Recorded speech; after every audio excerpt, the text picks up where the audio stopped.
Hi hello welcome back to my channel. ഇന്നത്തെ subject എന്ന് പറയുന്നത് ഈസ്, ആം, ആർ ഈ 3 വേർബ്സ് പ്രസൻറ്റ് ടെൻസിൽ 4 ഡിഫറെൻറ്റ് സിറ്റുവേഷൻസിൽ യൂസ് ചെയ്യാറുണ്ട്. ഈസ്, ആം, ആർ എപ്പോൾ, എവിടെ, എങ്ങനെ, ഏതൊക്കെ സിറ്റുവേഷനിൽ നമ്മൾ യൂസ് ചെയ്യാം എന്നുള്ളത് നോക്കാം. Okay, first situation a person or തിങ്ങിനെ ഡിസ്ക്രൈബ് ചെയ്യാൻ, ഒരു വസ്തു അല്ലെങ്കിൽ ഒരു വ്യക്തിയെ ഡിസ്ക്രൈബ് ചെയ്യാൻ. രണ്ടാമത്തെ സിറ്റുവേഷൻ എന്ന് പറയുന്നത് നെയിം ഓർ റീനെയിം, നാമം അല്ലെങ്കിൽ പുനർനാമം, ഒരു വ്യക്തി അല്ലെങ്കിൽ ഒരു വസ്തു ഇതിനെ പ്രസൻറ്റിൽ ഡിസ്ക്രൈബ് ചെയ്യാൻ. മൂന്നാമത്തത് ഒരു വ്യക്തി എന്ത് ചെയ്യുന്നു ഇപ്പോൾ എന്ന് ഡിസ്ക്രൈബ് ചെയ്യാൻ. നാലാമത്തത് പ്രസൻറ്റിൽ ആ വ്യക്തി എന്താണ് ചെയ്യുന്നത് എന്ന് വ്യക്തമാക്കാൻ. ഈ 4 സിറ്റുവേഷൻസിലാണ് നമ്മൾ മെയിനായിട്ട് ഈസ്, ആം, ആർ എന്ന വേർബ്, ഈ 3 വേർബ്സ് യൂസ് ചെയ്യാറുള്ളത് അല്ലേ.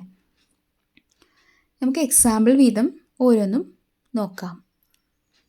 Is, he, she, it and all singular noun name, എല്ലാ സിംഗുലർ നൗൺ നെയിംസിലും ഹി, ഷീ, ഇറ്റ് എന്നിവയിലും നമ്മൾ യൂസ് ചെയ്യാറുണ്ട്. സിമ്പിൾ സെൻറ്റൻസ് മേക്കിംഗ് ആണിത്.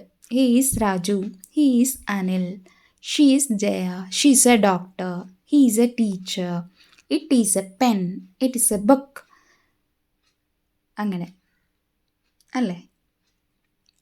Next am. ആം എവിടെയൊക്കെയാണ് യൂസ് ചെയ്യുന്നത്? Only used in I.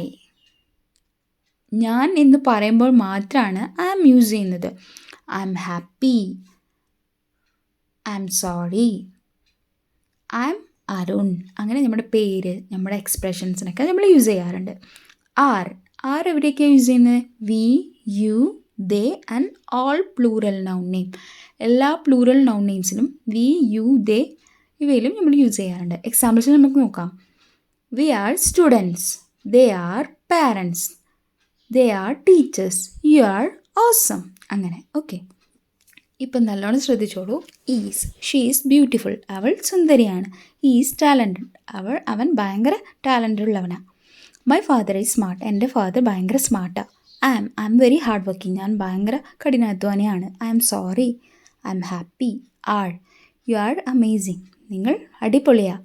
V are not scare, ഞങ്ങൾ പേടിച്ചിട്ടില്ല. ഹിസ് പാരൻസ് ആർ സ്വീറ്റ്, അവൻ്റെ പാരൻസ് ഭയങ്കര സ്വീറ്റാണ്. ഇങ്ങനെ നമ്മൾ കുറച്ച് സെൻറ്റൻസ് മേക്ക് ചെയ്ത് നോക്കാം. അപ്പോൾ ഈസ്, ആം, ആർ എവിടേക്കാണ് യൂസ് ചെയ്യേണ്ടത്, നമ്മൾ സംസാരിക്കുമ്പോൾ എവിടെ അപ്ലൈ ചെയ്യാം എന്നുള്ളത് നമുക്ക് മനസ്സിലാക്കാൻ സാധിക്കും. ഫസ്റ്റ് സിറ്റുവേഷനിൽ subject plus is, am, are plus subjective, അതായത് I am a teacher, you are my best friend, that house is very huge. ഈ സന്ദർഭങ്ങളിൽ നമ്മൾ ഫസ്റ്റ് സിറ്റുവേഷനിൽ യൂസ് ചെയ്യുന്ന സെൻറ്റൻസ് മേക്കിംഗ് ആണിത്. രണ്ടാമത്തെ സിറ്റുവേഷനിൽ എന്ന് പറയുന്നത് subject plus is, am, are plus noun. She is my girlfriend, അവൾ എൻ്റെ ഗേൾ ഫ്രണ്ടാണ്. Rahul is a dancer, Rahul എന്ന് പറയുന്നത് ഒരു ഡാൻസറാണ്. മൂന്നാമത്തെ സിറ്റുവേഷൻ എന്ന് പറയുന്നത് subject plus is, am, are plus V1 plus ING. I am talking to you, ഞാൻ നിന്നോട് സംസാരിക്കുകയാണ്. She is living with me, അവൾ എൻ്റെ കൂടെ ജീവിക്കുകയാണ്. ഓക്കെ, അവൾ എൻ്റെ കൂടെയാണ്. സിറ്റുവേഷൻ, നാലാമത്തെ സിറ്റുവേഷൻ എന്ന് പറയുന്നത് subject plus is, am, are plus V3 by the doer. ആരാണോ ചെയ്യുന്നത്? അവർ. He's paid on time. He's paid on time എന്ന് പറയുന്നത് present indefinite tense active voice ആണ്. അതായത് അവൻ കൃത്യസമയത്ത് തന്നെ പേ ചെയ്യും. മനസ്സിലായല്ലേ? To talk about what is done in the present, പ്രസൻറ്റിൽ എന്താണ് ചെയ്തുകൊണ്ടിരിക്കുന്നത് എന്നതിനെക്കുറിച്ച് വ്യക്തമാക്കുന്നതാണ്. സെക്കൻഡ് സെൻറ്റൻസ് എന്ന് പറയുന്നത് I am appreciated for my work, എൻ്റെ വർക്കിന് എനിക്ക് തക്കതായ അപ്രീസിയേഷൻ കിട്ടി. ഓക്കെ, മനസ്സിലായില്ലേ? അപ്പോൾ കാര്യങ്ങളൊക്കെ മനസ്സിലായി എന്ന് കരുതുന്നു. നിങ്ങൾ ആദ്യമായിട്ടാണ് എൻ്റെ ചാനൽ കാണുന്നതെന്നുണ്ടെങ്കിൽ സബ്സ്ക്രൈബ് ചെയ്യുക, കൂടെ തന്നെ ആ ബെൽ ബട്ടൺ ഒന്ന് പ്രസ് ചെയ്ത് എനേബിൾ ചെയ്തേക്കുക. ലൈക്ക് ചെയ്യുക, ഷെയർ ചെയ്യുക, കമൻറ്റ് ചെയ്യുക.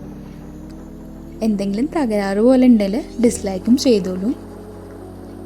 നിങ്ങളുടെ അഭിപ്രായങ്ങൾ കമൻറ്റ് സെക്ഷനിൽ പറയാം കേട്ടോ. Thanks for watching.